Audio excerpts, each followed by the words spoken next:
Follow us on Facebook at Off Script with Super E Podcast. Also follow us on Twitter at offscriptpod_1.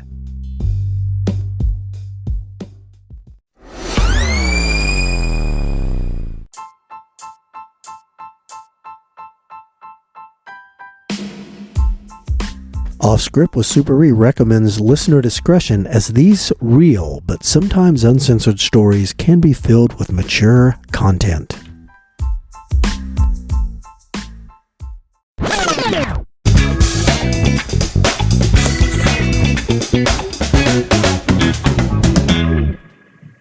Hello, loyal listeners. This is A-Train. I am here talking with our good friend, Super E. What's up, listeners? Or should I say, what's up, listener? Hi, Mom. Oh, and how are you today, Super E? Not too bad. Still continuing on the vein of hopefully might get my power back soon. Yeah, in my house. You know what? What if your phone runs out of juice? You're going to be... I'm at 87%. And then I will juice it up in the car. There you go. There you go. Yes. All right. Well, you got a little tale to tell us? Well, I'm going to talk about with me and my one of my brother-in-laws. He was also a friend of me and A-Train. His name was Mike. He used to go to the same gym. Funny guy, gregarious. Everybody loved him. Well, he married into the same family I did. And his name was Mike. And whenever we got together at the, family functions that were maybe like lacking in energy before we carved the bird and watched the football game, Mike would show up and we would start doing the dozens on each other. And for our white listeners, that is insulting each other. And we would laugh and joke. And generally, it would all come down. We would talk about how easy the other one had it because he delivered weight equipment. And I talked about he really didn't have to work hard. And he talked about me being a policeman, getting in my police car and driving off and eating donuts and falling asleep. Yes. And I took great umbrance with that. And I said, you need to come out for a ride along. Not kind of like Kevin Hart. You need to come on for a ride along. Yeah. And he was kind of like, well, what would that involve? I said, you would sign a waiver in case you die. Right. And then you would ride along, and then you could see how hard we work. And, it's just nonstop, go, go, go. And as I was saying that, I'm thinking, you know what? I'm kind of exaggerating. And he goes, okay, I'll do it. And I was like, oh, shit. Yeah. He's going to come out on when nothing happens, and I will never hear the end of it. I'm going to give him so much ammo to say how we cops don't do anything except eat donuts and fall asleep. And I was like, oh, shit, I just fucked up. But the night came, and he came out on like a Friday or Saturday night. He signed a little waiver, and he's like, okay, where are we going to go eat donuts and then fall asleep at? I brought my pillow. I'm like, ha, ha, ha. Right out of the gate. Control item 136. Oh, no, I'm sorry. Edit that. Control item 336. Take an accident investigation. And I'm like, 10-4. So I zipped down into the hood. And what the accident investigation was a traffic investigation because a car had drove off the road and ran through a front yard and hit a dude's house. Oh, boy. So when me and Mike pull up, there's some guy falling out of his big-ass Oldsmobile from like 1963. And he is fucked up, not drunk. He's hiring Buck. And the homeowner, he's screaming, this motherfucker tried to drive through my living room while I'm watching Bonanza. And the guy said, I didn't do shit. It's not my fault. He was like, I blew my horn. I'm like, oh my God. I blew my horn. Here I come. 4. So anyways, I'm like, this dude is fucked up. And I go, man, I don't smell booze on you. What have you been consuming? And he goes, I don't know what you're talking about. And then there was another guy on the radio. He was kind of goofy. He was like, is he on Tees and Blues? There was one guy that, back in the 80s, people in the hood, if they were fucked up, they're on Tees and Blues. I don't know what that is. Must have been some sort of pills. Man, I was just going to ask you, what the hell's Tees and Blues? I don't know, but every time, is he on Tees and Blues? And I'm like, I get on the radio. I don't know what he's on. I just got here. Yeah. And so Mike immediately says, this dude looks like he's been smoking hash. And I'm like, well, how do you know that? I don't know. And I don't know. So I look in the car, and there was this weird-looking greenish, yellowish shit. Uh-huh. And I go, I looked at the guy, what's this? He goes, man, I don't know. I didn't put it there. Did you? I don't know. I did not. And then Mike goes down. That looks like hash. So when I said, you want to consent to a breathalyzer, whatever. He goes, man, I ain't cooperating at all. Boom. That means you just lock him up. Yeah. And take him down. Yeah. So, locked him, cuffed him, and I'm zipping down, Central Avenue. That took us straight to downtown to lockup. Mm-hmm. So Mike's right in the passenger seat, and he's thinking, damn, because he was looking at the car into the house, had to take photos, do all that. And he goes, man, that was right out of the gate. I said, see? And I was like, thank you. Thank you. Thank you. I said, please let something else happen. I'll even take a cat in a tree. Let something else happen tonight. Driving down the road, we just getting right where, downtown starts and the hood ends or whatever it was. Mm-hmm. I hear a bunch of hollering. And I see people in the driveway, 3 or 4 of them. And I shine my spotlight on them real quick. What's all this hollering? It's 4 people fighting over a shotgun. Oh, no. That's never a good thing in the hood when they're fighting over a shot. So I immediately, this is the way we were young and we thought we were invincible. I immediately just veer off into the driveway and pull in there. And I'm like, what the fuck's going on? And they go, man, they won't get back my shotgun. So I jump in there. And now I'm fighting over the shotgun it's like, okay, we're going to see who's batting first. We're all reaching out. And next thing you know, we're fighting with the gun, and then the gun's going up, it's going sideways, and the gun is pointed directly at Mike. And then I see him dodging around as the shotgun barrel's pointed at him. He's like, hey! And so I finally wrestle it out of their hands, and I go, give me that! I said, you dumbasses. I said, get back in the house, quit drinking the Thunderbird, and quit fighting over shotguns. They go, what are you doing with our shotgun? Put it in the property room, put it down in the property room. You go and get it in 3 days when you're sober. So I don't even think about it. I throw the shotgun after making it safe into the trunk. I get back into the car. Mike is sweatier as if he just got dropped in the Sahara Desert. He goes, oh my God, I thought I was going to get killed. And I said, well, this is a little bit more than eating donuts, isn't it? Yes. And he's like, yes. So we go down to the property room. We unload everything, the hash, the shotgun. And he's like, whew. He goes, can we take a break? I said, sure. Next thing you know, Adam 336, take a disturbance run involving a family of dumb fucks at this address.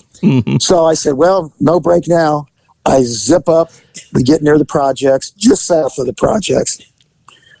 I see three or four dudes, again, in a brawl. Okay. I just zoom right up to it. I pull up. I jump out. I go, what in the fuck is going on? And they're 3 younger guys, and they're fighting this older guy. Okay. They go, officer, this is our funkle. Our fucking uncle. Our Uncle Ajax, and he owes us money. And I said, how much money do you owe? He owes us like $50. And it's in his fucking pocket, and he won't give it back. I said, do you owe your nephews $50? He's like, yeah. I said, you going to give it back? He goes, fuck no. I said, give it back. He goes, no.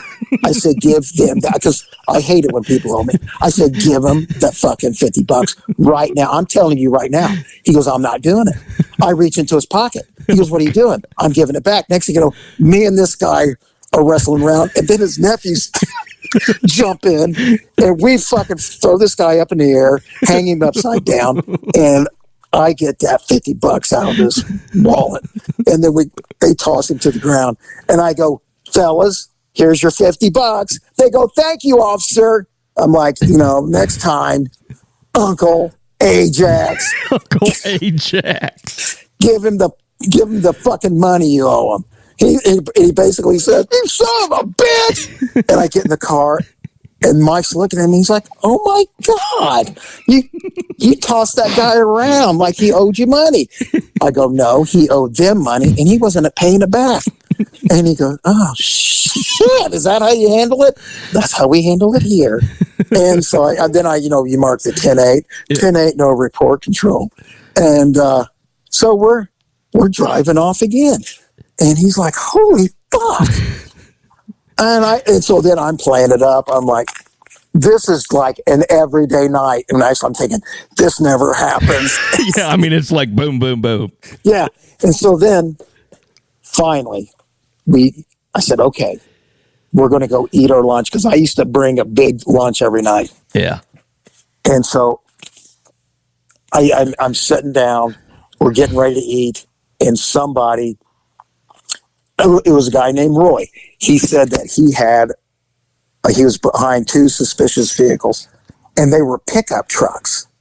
All right. And he runs the plates on both of them.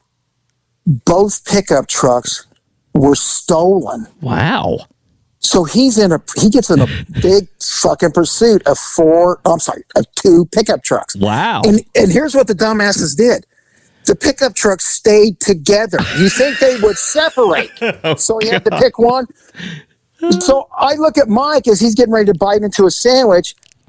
I said, "Hey, let's go." He goes, "Did we get it?" I said, "No."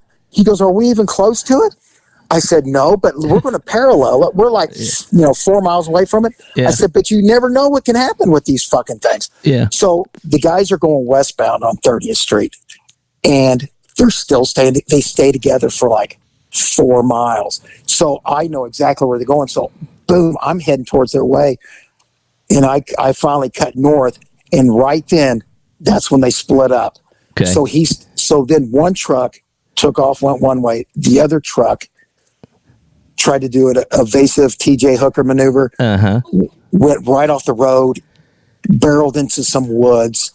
And the suspect jumped out of the stolen truck and was running around in the woods. Right. And so the officer started the chase. Roy, the guy's in the woods right now. We've got K9. We've got like 6 other officers. You've got smoke from the truck smashing into the tree and all this. And I zip into them woods. And I look at Mike and I go, "You ready?"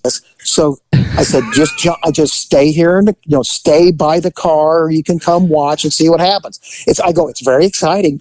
And he goes, "Okay." He gets out, and all he could hear is dogs, the canine dogs going rah, rah, rah, as they were tracking things. Yes. And as he started, he goes, "Fuck that! I'm gonna hide in the car."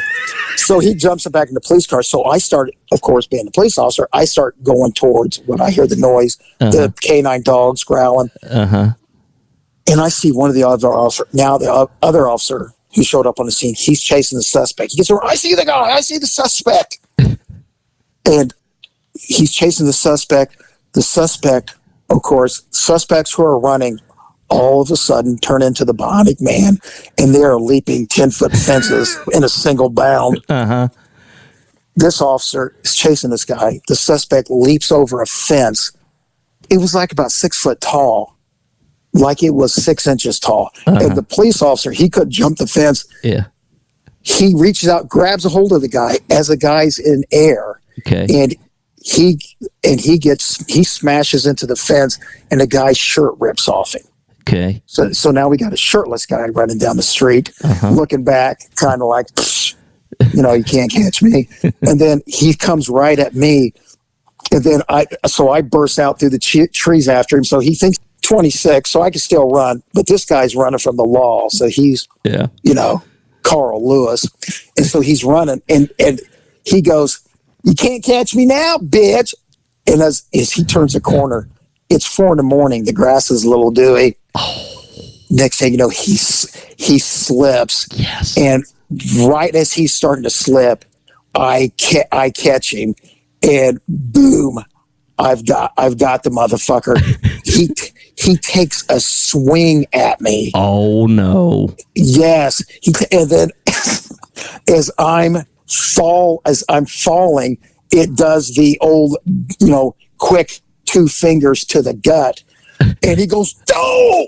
And I said, 2 fingers to the gut, to keep it, it was a self-defense move to keep the suspect off me. But I was like, 2 fingers can do that? Wow. He was like, "No!" And he went right to the ground. And then as he goes to the ground, he's gasping for air. He goes, "I'm just a kid." And I'm thinking, what is he? Like he's 14 or something? He goes, "You're mean." He was like 28 years. I said, "You're the same age as me, you big baby." I said, 2 little fingers.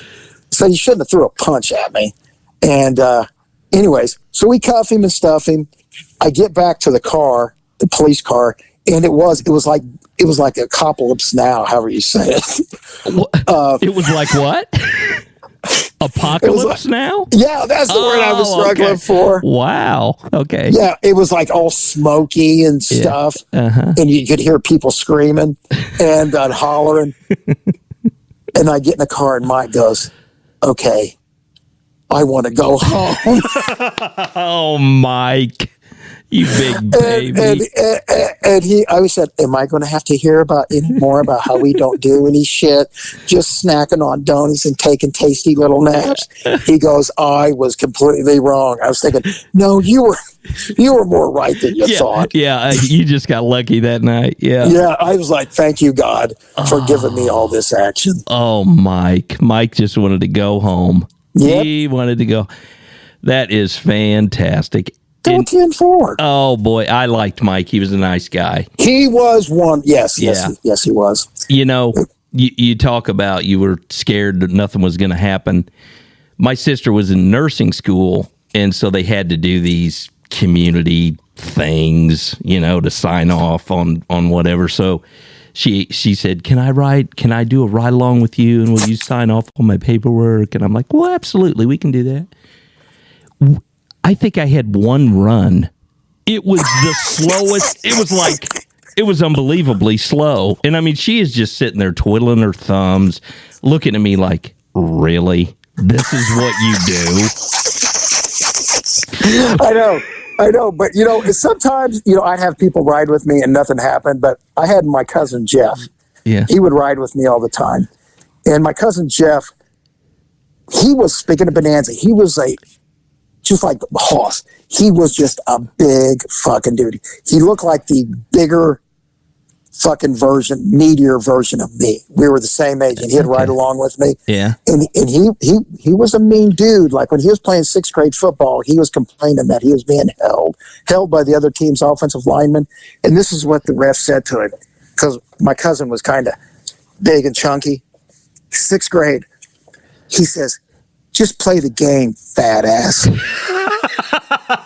My cousin Jeff walked up to him. What'd you call him? Punches him in the stomach. In the 6th grade. This is a full-grown man. Punches him in the stomach. They had to help the guy off the field. Okay, wait a minute. Was this the ref that called him a fat ass? Yeah, he was complaining to the ref that the other team was holding him, and the ref said, just play, fat ass." And he laid the ref out. Yeah, he lays the ref out. So Jeff is riding with me, so I wasn't worried about cousin Jeff being in danger. But back in the day, as you remember, when we had a prisoner, and you'd go to the basement of the city county building. That's where the jail was, or lockup, and you would just put the prisoner. They would open up this door, snatch your prisoner from you, and then you'd walk. As I was doing that, this was around race time. Cousin Jeff saw the wagon pull up, And he sees one of the reserves. Don't want to be bad mouthing reserves, but most of the reserves topped 400 pounds. And this reserve was getting people out that had been locked up from the track. And this one guy that was handcuffed behind his back just takes off running. and then of course the 400-pound reserve, he went waddling after him, and he wasn't gaining ground. Right. As I come out, my cousin Jeff goes, if you see that big fat guy over there? I go, yeah, gasping for air. He goes, yeah. He just had a prisoner run from him. I go, serious? I go, you sure? He goes, yeah. So I run up to the guy, to the fat reserve, and he can't even talk. He ran 10 feet, and he's already on one knee like Homer Simpson. And he's just pointing. So remember how the lockup, it was a ramp. Yeah. And you'd go up a ramp. Yeah. There was, this is like, people were walking around because it's downtown, and they kept pointing. He went that way. And so I'm chasing air. I'm just going to where people are pointing. So I go a block, and then I finally see the guy. And he has somehow, he's taken his arms, handcuffed behind his back, slipped it in front of him, and he's jumped up on this. It was a lawyer's building that was just west of the city county building. So we just ran a block all the way around. And I'm catching up to him right as he stands up from sliding his arms under his feet. And he jumps up, and I'm thinking, I got this motherfucker. Puts the key in the door, opens the door to this lawyer's building, shuts it right in front of my face. And I'm like really frustrated. I'm clawing at the glass. Don't let me in, you dirty guy. And he's looking at me, but he's staring right past me. And I'm like, this motherfucker, because I didn't see him put a key in. I was like, how did he get in there? And then he just disappeared into the darkness, like he just backed up and was gone. The Phantom drunk for the 500. Yeah. And then I'm looking at the building. I'm like, wait a minute, my wife works in this building. So I get on patrol, and I go. This is when they all knew who you were. I go, Control, call my wife and ask her how in the hell somebody would get in this building, and I'm going to give a description of the guy. So she calls my house like at 1 a.m. Yeah. And she gave the description of the guy, and my wife goes, that's our maintenance man. So the maintenance man goes out, gets drunk, gets locked up, runs with his hands behind his back, slips him through so he can get his key out and get in. And I was so frustrated. So you know what I did? What? Now remember, I'm just a uniform officer. I said, if this dude shows up on Monday, give me a call. Right. So 8:15 a.m. I get a call from my wife, and she's all frantic. She goes, "Oh my God, he just came in here. He just came in here to fix something, and he's in the other room." They're acting like Escobar just walked in, or Dillinger. And he was in there sitting there talking to him like it was no big deal. And then he started showing him the handcuffs, telling him about how he got locked up. Oh, no. And then I show up, because it only took me 15 minutes to get down there.